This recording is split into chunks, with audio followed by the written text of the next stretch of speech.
ପଦବୀ ନେଇ ତାପରେ ସେ ମୋଗଲ ସାମ୍ରାଜ୍ୟ ସହିତ ଲଢିଥିଲେ। ତାପରେ ଆସିଲା 23 ଜୁନ 1757 ଲର୍ଡ କ୍ଲାଇଭ୍ ଏବଂ ସିରାଜଉଦ୍ଦୌଲା ତାଙ୍କ ଭିତରେ ପଲାସି ଯୁଦ୍ଧ ହେଇଥିଲା ଏବଂ ଯାହା ପରେ ଭାରତ ଉପନିବେଶବାଦର ଅଧୀନସ୍ଥ ହେଇଗଲା। 1855 ଜୁନ 30 ସିଦ୍ଧୁ ଏବଂ କାନୋ ମୁର୍ମୁ 10,000 ସାନ୍ତାଳୀଙ୍କୁ ନେଇ ଯୋଉ ସାନ୍ତାଳ ବିପ୍ଳବ କରିଥିଲେ ଇଏ ହେଇଥିଲା ଜୁନ 30 ତାରିଖ ଦିନ। ତାପରେ ଆସିଲା 3 ଜୁନ 1947 ଇଏ ହଉଛି ଆଉ ଗୋଟେ ଆମ ପାଇଁ ଦୁର୍ଭାଗ୍ୟର କଥା। ଲର୍ଡ ମାଉଣ୍ଟବ୍ୟାଟେନ ସେଇଦିନ ଭାରତ ପାକିସ୍ତାନର ବିଭାଜନକୁ ନେଇ ମାଉଣ୍ଟବ୍ୟାଟେନ ପ୍ଲାନ ଘୋଷଣା କରିଥିଲେ ଏବଂ ତାପରେ ଆସିଲା ଜରୁରୀ ପରିସ୍ଥିତି ମଝିରେ, ତା ବିଷୟରେ ଆମେ ଆଲୋଚନା କରିବା। 1984 ଜୁନ 3 ରୁ 8 ତାରିଖ ଅପରେସନ ବ୍ଲୁ ଷ୍ଟାର ଅମୃତସରର ସ୍ୱର୍ଣ୍ଣ ମନ୍ଦିରରୁ ଆତଙ୍କବାଦୀ ମାନଙ୍କୁ ତଡ଼ିବା ପାଇଁ ଯୋଉ ଅଭିଯାନ ହେଇଥିଲା ସେନାବାହିନୀ ଦ୍ୱାରା ସେ ମଧ୍ୟ ଜୁନ ମାସରେ ହେଇଥିଲା। ଏ ଭିତରେ ସବୁଠାରୁ ଦୁର୍ଦିନଟି ଥିଲା ଜୁନ 25 1975 ଯେମିତି 1984 ଗୋଟିଏ ବର୍ଷ ଏବଂ 1999 ମଧ୍ୟ 1984 ରେ ଅପରେସନ ବ୍ଲୁ ଷ୍ଟାରର ପ୍ରତିଶୋଧ ନେବା ପାଇଁ ଯାଇ ଇନ୍ଦିରା ଗାନ୍ଧୀଙ୍କୁ ହତ୍ୟା କରାଯାଇଥିଲା ଏବଂ ସେହି ବର୍ଷ ମଧ୍ୟ ଭୋପାଳ ଗ୍ୟାସ ଦୁର୍ଘଟଣା ହେଇଥିଲା। ସେହିଭଳି 1999 କାର୍ଗିଲ ଯୁଦ୍ଧ ହେଇଥିଲା, ଆମର ଓଡ଼ିଶାରେ ମହାବାତ୍ୟା ହେଇଥିଲା। ତେଣୁ ଗୋଟିଏ ଗୋଟିଏ ବର୍ଷ ଏଭଳି ଇତିହାସରେ ଆସନ୍ତି ଯେଉଁମାନେ ଅନେକ ଅନ୍ଧକାରାଚ୍ଛନ୍ନ ସ୍ଥିତିକୁ ନେଇକି ଆସିଥାନ୍ତି ଏବଂ ସେଥିରୁ ସୁଧୁରିବା ବା ଉଧୁରିବା ବହୁତ କଷ୍ଟକର ହେଇପଡେ। ଏମିତି ନୁହେଁ ଯେ 1975 କିଛି ହେଇନଥିଲା। ଭାରତର ସବୁଠାରୁ ଲୋକପ୍ରିୟ ଚଳଚ୍ଚିତ୍ର ଶୋଲେ 1975 ମୁକ୍ତି ଲାଭ କରିଥିଲା। ଯୋଉ ପତ୍ରିକାକୁ ଏବେ ସମସ୍ତେ ଭଲ ପାଆନ୍ତି ଏବଂ ପଢୁଛନ୍ତି ଇଣ୍ଡିଆ ଟୁଡେ, ସେ ମଧ୍ୟ 1975 ପ୍ରକାଶ ପାଇଥିଲା। ଅବଶ୍ୟ ଜରୁରୀ ପରିସ୍ଥିତି ଲାଗୁ ହେବା ପରେ ଆରମ୍ଭ ହୋଇଥିଲା ପତ୍ରିକାଟି, ଯେତେବେଳେ ସମସ୍ତ ଗଣମାଧ୍ୟମ ଯାହା ସେ କହୁଥିଲେ ରାଜାରାମ ବାବୁ ଲାଲକୃଷ୍ଣ ଆଡଭାନୀଙ୍କ ଭାଷାରେ ଯେତେବେଳେ ତାଙ୍କୁ ଗୁରୁଣ୍ଡିବାକୁ କୁହାଯାଇଥିଲା ସେ ଘୁଷୁରିବାକୁ ଆରମ୍ଭ କରିଥିଲେ। ଆପଣ କହିଲେ ନିର୍ଡାଉ ନେବାକୁ କହିଲା ବେଳକୁ ସେମାନେ ନଈ ପଡିଥିଲେ, ସେଟା ନୁହଁ। ତାଙ୍କୁ ଯେତେବେଳେ ନଈବାକୁ କୁହାଯାଇଥିଲା ସେମାନେ ଘୁଷୁରିବାକୁ ଆରମ୍ଭ କରିଥିଲେ। ଏବଂ ଆପଣମାନେ ଜାଣିଛନ୍ତି ଯେ ଜରୁରୀ ପରିସ୍ଥିତିର କିଛି ସମର୍ଥକ ବି ଥିଲେ, ଯାହା ଭିତରେ ବିଶିଷ୍ଟ ଦେଶପ୍ରେମୀ ଜେ.ଆର୍.ଡି. ଟାଟା ବି ଥିଲେ, ଖୁସ୍ୱନ୍ତ ସିଂ ବି ଥିଲେ। ଏମାନେ ଜରୁରୀ ପରିସ୍ଥିତି why I supported emergency Khushwant Singh Vinoba Bhave ବି ଥିଲେ, ନନ୍ଦୀନ ଶତପଥୀ ବି ଥିଲେ। ନନ୍ଦୀନ ଶତପଥୀ କଂଗ୍ରେସରେ ଥିଲେ ସେତେବେଳେ ଏବଂ ତାଙ୍କ ଲାଗି ମୋ ଅଜାଙ୍କର ଚାକିରି ଯାଇଥିଲା। ବିଶେଷ କରି ମାନେ ତାଙ୍କୁ ଯୋଉ ବାଧ୍ୟତାମୂଳକ ଅବସର ଦିଆଗଲା, ଭାରତବର୍ଷରେ ଏକମାତ୍ର ପ୍ରଫେସର ଯାହାଙ୍କୁ ଜରୁରୀ ପରିସ୍ଥିତି ବେଳେ ଚାକିରିରୁ ବିତାଡ଼ିତ କରାଯାଇଥିଲା ଏବଂ ଜଣେ ଆଇଏଏସ୍ ଅଫିସର। ସେ ଗୋଟେ ଭିନ୍ନ କଥା ଯେ ସେ ଆଇଏଏସ୍ ଅଫିସରଙ୍କ ନାଁ ଆଜି କେହି ମନେ ରଖିଥିବେ। ଡକ୍ଟର ଦାସ ଜୀବିତ ରହିଛନ୍ତି ଏବଂ ସେ ସ୍ମୃତିରେ ଅଛନ୍ତି ଓଡ଼ିଶା ଲୋକଙ୍କର। ଯୋଉମାନେ ସେ କାମ କରନ୍ତି ସେମାନେ ଭୁଲି ଯାଆନ୍ତି ଯେ ସେମାନଙ୍କୁ ଇତିହାସ ମନେ ରଖେ ନାହିଁ, ମନେ ରଖିବ ନାହିଁ ବୋଲି। ଆମେ ସମ୍ବିଧାନ ହତ୍ୟା ଦିବସ ପାଳନ କରୁଛୁ। ଦୁଃଖର କଥା ଯେ ଯୋଉମାନଙ୍କୁ ଆମେ ଆଜି ପ୍ରେକ୍ଷାଗୃହରେ ଦେଖିବା କଥା, ତରୁଣମାନଙ୍କୁ, ଯୁବକମାନଙ୍କୁ, ସେମାନେ ନାହାନ୍ତି। ବୋଧହୁଏ ସେମାନେ ସେ କଥା ବୁଝିପାରୁନାହାନ୍ତି। ମୁଁ ବି ଜରୁରୀ ପରିସ୍ଥିତି ବେଳେ ବହୁତ ଗୋଟେ ଅଧିକା ବୟସ ମତେ ହେଇନଥିଲା। ବାଂଲାଦେଶ ଯୁଦ୍ଧ ବିଷୟରେ ମୋର ମନେ ଅଛି, ଯୋଉ ଫିଲିପ୍ସ ରେଡିଓ ଥିଲା ସେଥିରେ କିଛି କିଛି ଆମେ ଯତୀନ ଦାସଙ୍କର ସମ୍ବାଦ ଶୁଣୁଥିଲୁ ଏବଂ କିଛି କିଛି ମୋର ମନେ ରହିଛି। ଏବଂ ଜରୁରୀ ପରିସ୍ଥିତି ବେଳକୁ ମତେ 9-10 ବର୍ଷ ହେଇଥିଲା। ତେଣୁ ସେତେବେଳେ ମଧ୍ୟ ମୋର ବିଶେଷ କିଛି ସ୍ମୃତି ନାହିଁ, କିନ୍ତୁ ଅନେକ କଥା ଖବରକାଗଜ ପଢି ସେତେବେଳେ ଜାଣି ହଉଥିଲା ଏବଂ ତାହାର ମୋର ସ୍ମୃତିରେ ରହିଛି। 21 ମାସ ଜରୁରୀ ପରିସ୍ଥିତି ଥିଲା, 25 ଜୁନରୁ 21 ମାର୍ଚ୍ଚ 1977 ପର୍ଯ୍ୟନ୍ତ। ଗୋଟିଏ ପରିସଂଖ୍ୟାନ କୁହେ ଯେ ଏହି ସମୟ ଭିତରେ 1,10,000 ବା 1,11,000 ଲୋକଙ୍କୁ ଗିରଫ କରାଯାଇଥିଲା ବୋଲି, କିନ୍ତୁ ଯାହା ଅସମର୍ଥିତ ତଥ୍ୟ ତାହା କୁହେ ପ୍ରାୟ 3 ଲକ୍ଷ ଲୋକଙ୍କୁ ଗିରଫ କରାଯାଇଥିଲା।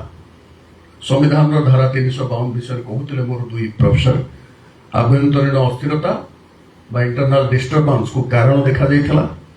ତାର କାରଣ ହେଲା ଗୋଟିଏ କଥା କହୁଥିଲେ ଦାସ ବେନୁ, ତାପରେ ଅଳ୍ପରେ ରହିଗଲେ। ଜଣେ ବ୍ୟକ୍ତିକୁ ଯେତେବେଳେ ଅନୁଷ୍ଠାନ, ପ୍ରତିଷ୍ଠାନ, ବ୍ୟବସ୍ଥା ସବୁଠାରୁ ଉପରକୁ ନେଇ ନିଆଯାଏ, ସିଏ ଲୋକ ମନେ ମନେ ଭାବେ ମୁଁ ଈଶ୍ୱରଙ୍କ ସ୍ତରରେ ପହଞ୍ଚିଗଲି, ମୁଁ ଯାହା ଇଚ୍ଛା ତାହା କରିପାରିବି। ଯୋଉ କଥାଟି ଇନ୍ଦିରା ଗାନ୍ଧୀଙ୍କ କ୍ଷେତ୍ରରେ ହେଇଥିଲା ସେ କଥା ଆମେ ନିକଟରେ ଗୋଟେ 24 ବର୍ଷର ସରକାରରେ ମଧ୍ୟ ସେଇଆ ଦେଖିଥିଲୁ।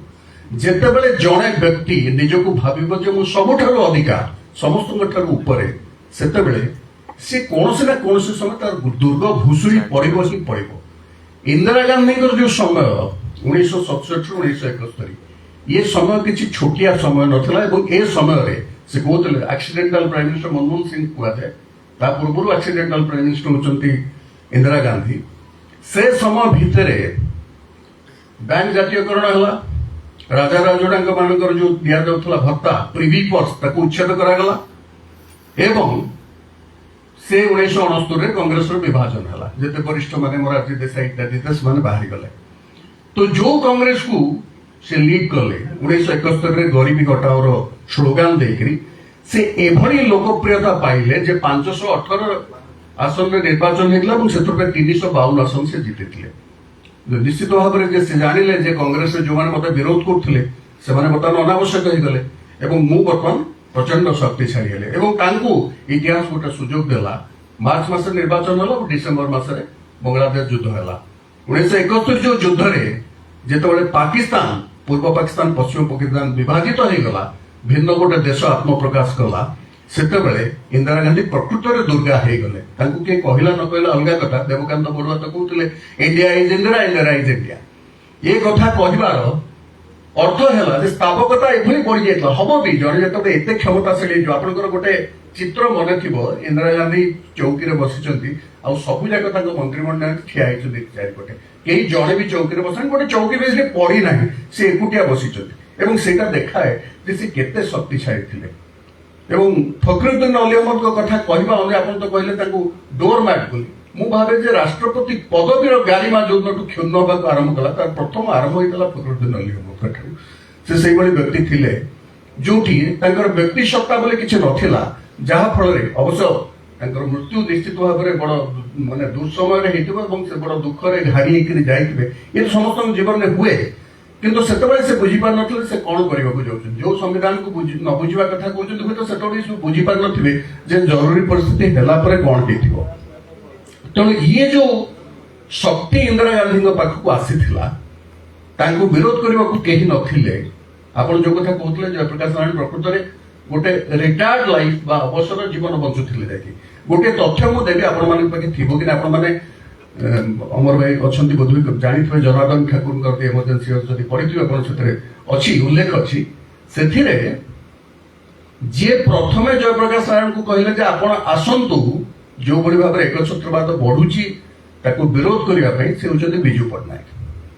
विजु पट्टनायक 1973 पहुंची जयप्रकाश नारायण पाखे। जयप्रकाश नारायण कहले ना मोर किसी सब इच्छा ना आउ व्यक्तिवाद विरुद्ध जन व्यक्ति विरुद्ध में मुझे लड़ाई जीवी ना।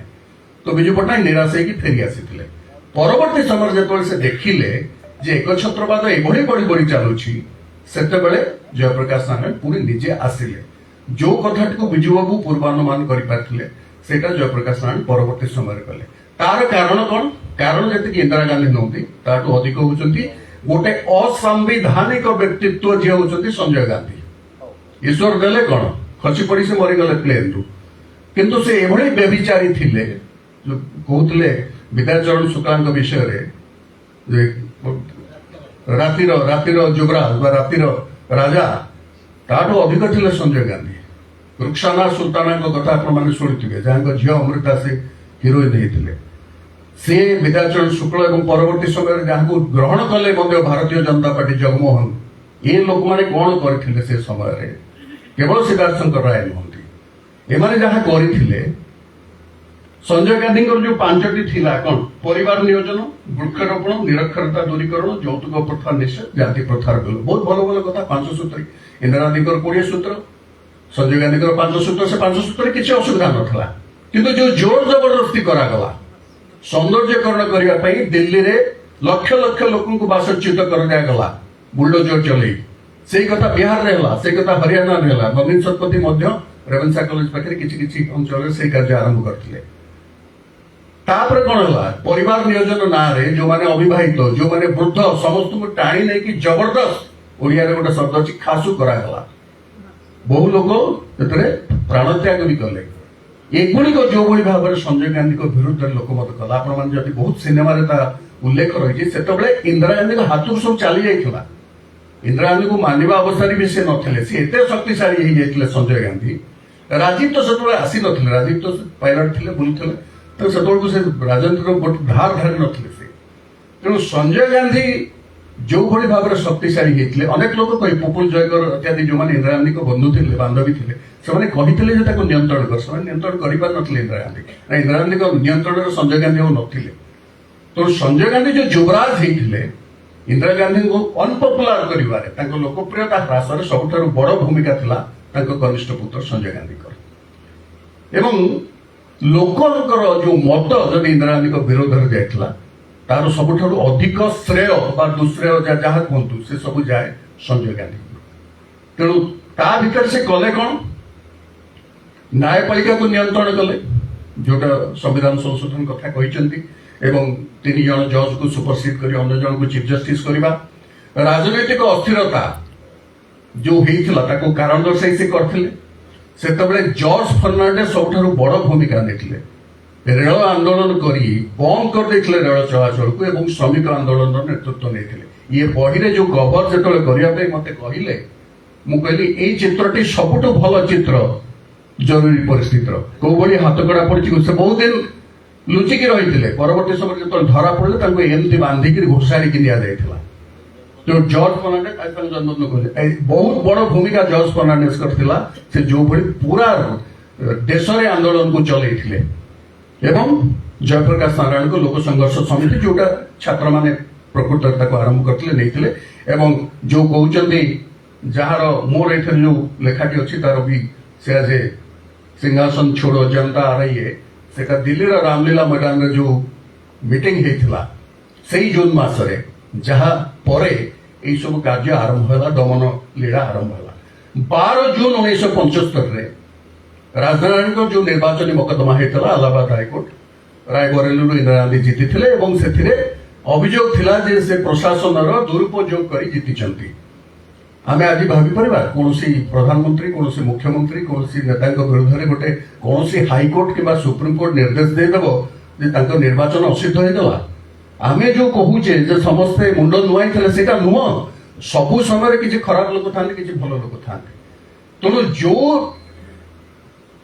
जो जगमोहन लाल सिन्हा कथा कहते सी जो देले इलाहाबाद रही जे इंदिरा गांधी निर्वाचन को असिद्ध घोषणा करना कि छुटिया कथा नाला से गोटे एत शक्तिशाली लोक विरुद्ध में जहाँ पछपट 100 कोटी लोक ठिया से भावुला पचर अच्छा आउ गोटे देखु यहाँ है जून 12 तारिख में मात्र 12 दिन पर 24 जून रे VR कृष्णा आयर से आदेश को बलवत्तर रखिले आज कौन गोटे आदेश आप हाईकोर्ट आदेश सुप्रीमकोर्ट जीव 12 दिन भितर सुप्रीमकोर्ट कह ना ना ये निष्पत्ति ठीक अच्छे बोली मात्र 12 दिन भितर जून 24 सुप्रीमकोर्ट इलाहाबाद हाईकोर्ट राय को कायम कले एवं जून 25 राति जरूरी परिस्थिति जारी है गोटे दिन पर कहीं इंदिरा गांधी को क्षमतार विताड़ित होगा पड़ता जेहेतु निर्वाचन ही असिद्ध से रही था केमती जो से निर्वाचन करदेवे ना बोली जो संविधान संशोधन आनी से संसद कार्यकाल 5 वर्ष 6 वर्ष को वृद्धि पाए यहाँ कर सारी से 25 जून रे घोषित होगा जो गिरफ होते कहते समस्त राताराति गिरफ करते बयस निर्विशेष आम ओडार भी डॉक्टर हरिकृष्ण मता बिजु पट्टनायक इत्यादि बहुत लोग होते युवक शक्ति मैंने बहुत भाव में कौन कौन लगी maintenance of internal security act मिसा लालू प्रसाद यादव झीर ना मिसा रखते सी विषय आंदोलन से परवर्त समय से अलग रास्ता चलीगले से अलग कथा ना मुलायम सिंह यादव भी थे लालू प्रसाद यादव भी थे नीतीश कुमार भी थे समस्त थे defence of India rules DIR कहुला गोटे COFEPOSA conservation of foreign exchange and prevention of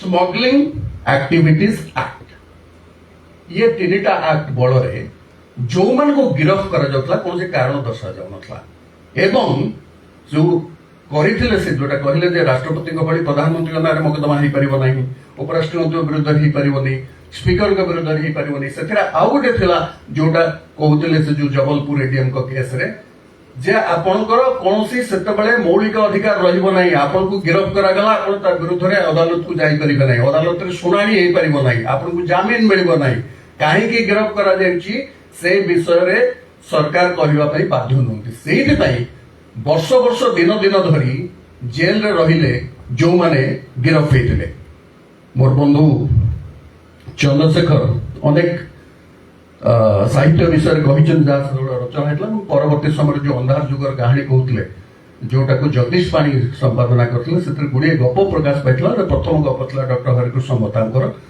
जो संविधान माने जरूरी परिस्थिति विषय लिखिते गोटे कविता थिला जहाँ मो भाषा ओडिया करिछि मोर से आलेख्य अच्छी उत्तप्त ज्येष्ठ मास शरतर चंद्र किरण उदास मेघ कांदुला गुमुरी गुमुरी आत्मा और शरीर स्थिर हो जाते वर्षटीए बीतीगला या लिखिते अटल बिहारी वाजपेयी एवं जितेबाला सी डाक्तरखाना पड़ते जेल रु आसी जयप्रकाश विजय राजे सिंधिया मोरारजी देसाई चरण सिंह जॉर्ज फर्नांडिस अटल बिहारी वाजपेयी लालकृष्ण आडवाणी अरुण जेटली डॉक्टर महता विजु पट्टनायक ज्योति बसु अच्युतानंदन किए गिरफ्त हो नथला आ गोटे विचित्र कथा होची जे आरएसएस को बैन करा जायथला जमाते इस्लामी को मत बैन करा जायथला एका समय तेणु सबू जो माने राइट विंग कहा जाउची दक्षिणपंथी सेमान को मत गिरफ्त करा जायथला वामपंथी मान को भी गिरफ्त करा जायथला जहां पाई परवर्ती समय 1977 समस्त एकाठी हेतिले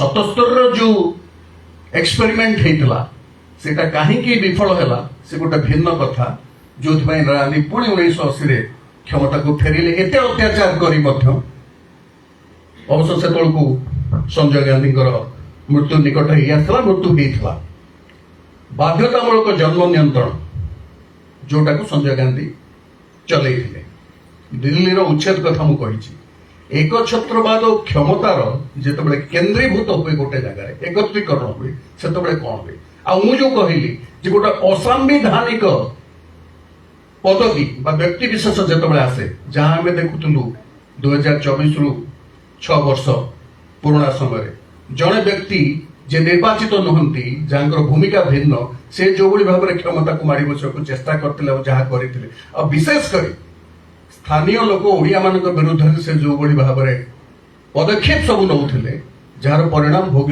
पड़ा अन्य मैंने भोगले क्या अन्य मैंने नीरव सहूले चुप होकर रही जो राजाराम बाबू कहते तेणु गोटे असंवैधानिक क्षमता केन्द्र जदि सृष्टि हम से सांविधानिक क्षमता केन्द्र दुर्बल हो से किसी ना कि भूल कर जो बारंबार कहूचे संजय गांधी लगी इंदिरा गांधी यहाँ करते आपण आउ छोट छोट कथा देखिले माने केते नीच स्तर को से जाई पारती अभिनेता विशिष्ट अभिनेता देवानंद तांको बाछंद करा जायथिला से तापर गोटे रिपब्लिक पार्टी बोली गोटे पार्टी तैयारी करथिले जो थरे शत्रुघ्न सिन्हा थिले जो थरे हेमा मालिनी थिले अन्य मान थिले से गोटे पार्टी करथिले आपण माने चेक करी गूगल ले बाहर करि परिबे किशोर कुमार संजय गांधी डाकिले आसिकरी तालकोतरा स्टेडियम रे तो गोटे कार्यक्रम करिवो यूथ कांग्रेस पाई किशोर कुमार मना कले मुझे भी नहीं किशोर कुमार को ऑल इंडिया रेडियो बैन कर दिया गला तांको गीत बजाला नहीं मना कर दिया गला गुलजार तांको आंधी चलचित्र कि गोटे कहला जे आपण एतरे जवाहरलाल नेहरू इंदिरा गांधी को बढिया चरित्र देखा जाईची सुचित्रा सेन को चरित्र और से आंधी को बंद कर दिया गला सेंसर सर्टिफिकेट दिया गला नहीं आउ गोटे सिनेमा थिला किस्सा कुर्सिका से चलचित्र प्रिंट को लेकरी सेतबळे मारुति कार संजय गांधी को स्वप्न थिला आरंभ करते से मारुति फैक्ट्री तक नहीं पोड़ी दिया जायतिला बहु परे किस्सा कुर्सिका मुक्ति लाभ कला एवं से बड़ विचित्र ही मुक्ति लाभ कला कहना तार मूल प्रिंट मिलला नहीं से बहुत जोड़ा जोड़ी करके तब किस्सा कुर्सिका कले से प्रयोजक को बहु प्रकार हैरान करा जायतिला एवं टाइम्स ऑफ इंडिया कौन लिखला सेतबळे गणतंत्र 26 जून रे मृत्यु लाभ कला भारत रे इंडियन एक्सप्रेस तार एडिटोरियल को ब्लैंक रखिला शून्य किछि लिख न लिखि की प्रकाश करथला कहीं ना लिखि पारिबे नहीं जत लिखि पारिबे नहीं मिछ सत कहीं लिखिबे तेणु से खोला खाली रखिथिला तार संपादकीय को जो बड़ी भाव में कंठरोध करा जायथिला सब प्रकार स्वर को चापी दिया जायथिला एवं आप जदि देखिबे इमरजेंसी सिनेमा कंगना रनावत का क्षेत्र अच्छी पुपुल जयकर बारंबार जाए इंदिरा गांधी को कहते बंद कर बंद कर बंद कर तुम जापर बाहर कौन हो बोध हुए केत गोटे मन में पशिला जाए दिन अवस्था खराब हो जाऊँगी ना से जरूरी परिस्थिति केते दिन चलता आउ एकछत्रवादी ଯେମିତି ରୁଷିଆରେ ବା ଚୀନରେ ଅଛି ସେମିତି ସେ ହୁଏତ ନିଜକୁ ଆଜୀବନ ପ୍ରଧାନମନ୍ତ୍ରୀ ଘୋଷଣା କରିଥାନ୍ତି ବା ଆ ମୃତ୍ୟୁ ପ୍ରଧାନମନ୍ତ୍ରୀ ଘୋଷଣା କରିଥାନ୍ତେ। ତେଣୁ ଏଇ ଯୋଉ କଥାଟି ହେଇଥିଲା ତାର କାରଣ ହଉଛନ୍ତି ଯେ ବାରମ୍ବାର କୁହାଯାଇଛି ଯେ ଚିରନ୍ତନ ଯଦି ଆପଣ ସଚେତନ ରହିବେ ତାହା ହିଁ ହଉଛି ଗଣତନ୍ତ୍ର ମୂଲ୍ୟ। ଗଣତନ୍ତ୍ରକୁ ବଞ୍ଚେଇ ରଖିବାକୁ ହେଲେ ଆମକୁ ବାରମ୍ବାର ଜଗିବାକୁ ପଡିବ କିଏ କୋଉଠି ରାସ୍ତା ଭାଙ୍ଗିକି ଚାଲି ଯାଉଛି, କିଏ କୋଉଠି ଅସାମ୍ବିଧାନିକ କାର୍ଯ୍ୟ କରୁଛି, କିଏ କୋଉଠି ସମ୍ବିଧାନ ବାହାରେ ଯାଉଛି। ବଡ ଦୁଃଖର କଥା ଯେ ଆମେ ବାରମ୍ବାର ଦେଖୁ ଯେ ଯେତେବେଳେ ସାମ୍ବିଧାନିକ କ୍ଷମତା ବାହାରେ କେହି ନିଜର ପଦ ପଦବୀର ଦୁରୁପଯୋଗ କରେ ତାଙ୍କ ସହକର୍ମୀ ମାନେ ସେମାନେ ଯେତେ ପୂର୍ବରୁ ଜାଣିଥାନ୍ତୁ, ଜ୍ଞାନୀ ହେଇଥାନ୍ତୁ, ପ୍ରଜ୍ଞାବାନ ହେଇଥାନ୍ତୁ, ବିଜ୍ଞ ହେଇଥାନ୍ତୁ, ସେମାନେ ବିରୋଧ କରନ୍ତି ନାହିଁ ଏବଂ ଭାବନ୍ତି ଯେ ଯେମିତି କହିଥିଲେ আকবরଙ୍କୁ ବୀରବଲ ଇଏ ସମୟ ବି ହଟ ଯାଏगा, ଏ ଯୋଉ ବର୍ତ୍ତମାନ କଷ୍ଟକର ସମୟ ଅଛି ଏଟା ବି ବିତିଯିବ। ସେ ସମସ୍ତେ ଭାବନ୍ତି ସେ ସମୟଟା ବି ବିତିଯିବ କିନ୍ତୁ ସେ ସମୟ ବିତେ ନାହିଁ। ଆଜି ମୁଁ ଜାଣିନି ମତେ ବର୍ତ୍ତମାନ ଦେଖଉଥିଲେ ଚନ୍ଦ୍ରଶେଖର ଯେ ମମତା ବାନାର୍ଜୀଙ୍କର 80 MLAଙ୍କ ଭିତରୁ 60 ଜଣ ଛାଡିକିରି ଅଲଗା ହବା ପାଇଁ ଗଲେଣି। କେତେ ଦିନ ଲାଗିଲା? 4ରେ ନିର୍ବାଚନ ଫଳାଫଳ ପ୍ରକାଶ ପାଇଲା, ଆସନ୍ତାକାଲି 4 ହବ।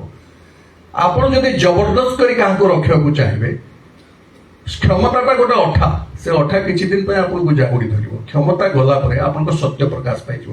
ଯେତିକି ଭାରତୀୟ ଜନତା ପାର୍ଟି କହୁନି, କଂଗ୍ରେସ କହୁନି, ସିପିଏମ୍ କହୁନି, ସେତିକି ଅଧିକ ତୃଣମୂଳ କଂଗ୍ରେସର ନେତାମାନେ ମମତା ବାନାର୍ଜୀ ଆଉ ତାଙ୍କ ଭାଇପୋ ଅଭିଷେକ ବାନାର୍ଜୀଙ୍କ ବିରୁଦ୍ଧରେ ବର୍ତ୍ତମାନ ସ୍ୱର ଉତ୍ତୋଳନ କରୁଛନ୍ତି। ତାର କାରଣ ହେଲା ମୁଲାୟମଙ୍କ ଠାରୁ ଲାଲୁଙ୍କ ପାଖରୁ ସେ କିଛି ଶିଖିଲେ ନାହିଁ। ଆପଣ ଯଦି ଗୁଣ୍ଡାରାଜ କରିବେ, ଆପଣ ଜଣକୁ ଖାଇବାକୁ ନ ଦିଅନ୍ତୁ, ଆପଣ ତାକୁ ଘର ନ ଦିଅନ୍ତୁ, ପିନ୍ଧିବାକୁ ନ ଦିଅନ୍ତୁ, ସେ କଷ୍ଟରେ ରହୁ କିନ୍ତୁ ଲୋକ ଶାନ୍ତିରେ ରହିବାକୁ ଚାହାନ୍ତି। ଆପଣ ଯଦି ଗୁଣ୍ଡାରାଜ କରିବେ ତାହେଲେ ସେ ଗୁଣ୍ଡାରାଜକୁ ଲୋକ ବେଶୀ ଦିନ ପାଇଁ ବରଦାସ୍ତ କରିବେ ନାହିଁ। ଯୋଉଟା ଉତ୍ତରପ୍ରଦେଶରେ ହେଇଛି, ଯୋଉଟା ବିହାରରେ ହେଇଛି, ସେଟା ବର୍ତ୍ତମାନ ପଶ୍ଚିମବଙ୍ଗରେ ବି ହେଲା। ତେଣୁ ଏଇ ଗୁଣ୍ଡାରାଜକୁ ଯଦି ଆପଣ ବିରୋଧ କରୁ, ସେ ଗୁଣ୍ଡାରାଜଟା ସାମ୍ବିଧାନିକ ହେଇପାରେ, ଅସାମ୍ବିଧାନିକ ହେଇପାରେ। ଇନ୍ଦିରା ଗାନ୍ଧୀ ସମ୍ବିଧାନକୁ ତୋଡ଼ ମରୋଡ଼ କରିକିରି ଏପଟ ସେପଟ କରିକିରି ପରପେଚୁଏଟ କରିବାକୁ ଚାହୁଁଥିଲି ଯେ ମୁଁ ଏବଂ ମୋ ପରିବାର କ୍ଷମତା ରହିବ। ସେ କ୍ଷମତା ରହିଲା ନାହିଁ। ମୁଁ ତ ଭାବି ପାରୁନି ଯେ ଆଉ ଗାନ୍ଧୀ ପରିବାରର କେବେ କେହି ଭାରତ ବର୍ଷରେ କହିବନି କଣ ହବ ଗଣତନ୍ତ୍ରରେ, କିନ୍ତୁ ଆଉ କେବେ କେହି କ୍ଷମତାକୁ ଫେରିବ ବୋଲି ମୁଁ ଭାବି ପାରୁନି ଯୋଉଭଳି ଅବସ୍ଥାରେ ସେମାନେ ଅଛନ୍ତି। ଦିନକୁ ଦିନ ସେମାନେ କ୍ଷୁଣ୍ଣ ହେଇ ଚାଲିଛନ୍ତି।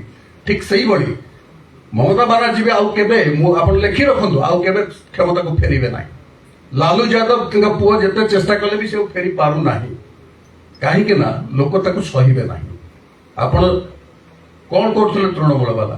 ମୁଁ ଗୋଟେ ଘର ତୋଳିବି, ତାଙ୍କରି ଲୋକ ଆସି ସିମେଣ୍ଟ ଦବ, ତାଙ୍କର ଲୋକ ବାଲି ଦବ, ତାଙ୍କର ଲୋକ ମୂଲିଆ ଦବ, ଆପଣ ତାଠୁ କିଣିବାକୁ ବାଧ୍ୟ, ନବା ପାଇଁ ବାଧ୍ୟ ଅଧିକ ଦରରେ, ନହେଲେ ସେମାନେ ଆପଣଙ୍କୁ ଘର କରେଇ ଦେବେନି। ଆପଣଙ୍କ ନିଜର ଜାଗା ଥାଉ, ଆପଣ ସବୁ ସାମର୍ଥ୍ୟ ଥାଉ। ତ ଯୋଉ ତୋଲାବାଜି ଆପଣ ଜାଣିଛନ୍ତି, ପଢିଥିବେ କି ନାହିଁ, ରେଜଲ୍ଟ ବାହାରିଗଲା, ନୂଆ ମୁଖ୍ୟମନ୍ତ୍ରୀ ଶାସନ ଭାର ଗ୍ରହଣ କଲେ, ସବୁଠୁ ବେଶୀ ଖୁସି ହେଲେ ଟ୍ରକ୍ ଚାଳକ ମାନେ, କାରଣ ସେମାନେ ଆସିଲା ବେଳକୁ ବାଟ ସାରା ତାଙ୍କୁ ତୋଲାବାଜି ଟ୍ୟାକ୍ସ ଦେବାକୁ ପଡୁଥିଲା କଲିକତା ସହରରେ ପଶିବା ପାଇଁ। ସେମାନେ କିଏ ମାଡ୍ରାସରୁ ଆସିଛି, କିଏ କୋଉଠୁ ଆସିଛି, ଜିନିଷ ନେଇକି ଆସୁଛନ୍ତି, ଏଠି ଅନଲୋଡ କରିବେ ପଳେଇବେ, କିନ୍ତୁ ତାଙ୍କୁ ସେ ଟିକସ ଦେବାକୁ ପଡୁଥିଲା ଗୁଣ୍ଡା ମାନଙ୍କୁ। ଆଉ ଯାହା ତ କରୁଥିଲେ ସେମାନେ ଘରେ ପଶି ନିଆଁ ଲଗେଇବା, ମାରିବା। ମୋର ସଚିବ ଆଜି ଆସିପାରୁନାହାନ୍ତି, ଦିଲ୍ଲୀ ଗୋଟେ ସଭା ଆଟେଣ୍ଡ କରିବାକୁ। ସେ କହୁଥିଲେ ସେ ଯାଇଥିଲେ ୱେଷ୍ଟବେଙ୍ଗଲରେ ଅବଜର୍ଭର ପଡିଥିଲେ। ସେ କହିଲେ ସେଠି ନିର୍ବାଚନ ପୂର୍ବ ଦିନ ଗୋଟେ ଆପାର୍ଟମେଣ୍ଟର ଧର 500 ଲୋକ ରହୁଛନ୍ତି, ସେଠି ଯାଇକି ପହଞ୍ଚିଯିବେ ତୃଣମୂଳର ଗୁଣ୍ଡା ମାନେ, କଲ ନିକଲନା नहीं यहाँ से, नहीं तो घर में घुस के मारेंगे। ସେମାନେ ଯିବେ ଭିତରକୁ, ବୁଥ ଭିତରକୁ, କୌଣସି ଏଜେଣ୍ଟ ରହିବେ ନାହିଁ କୌଣସି ଦଳର, ସେମାନେ ତାଙ୍କର ସମସ୍ତଙ୍କୁ ଭୋଟ ବାড়େଇବେ।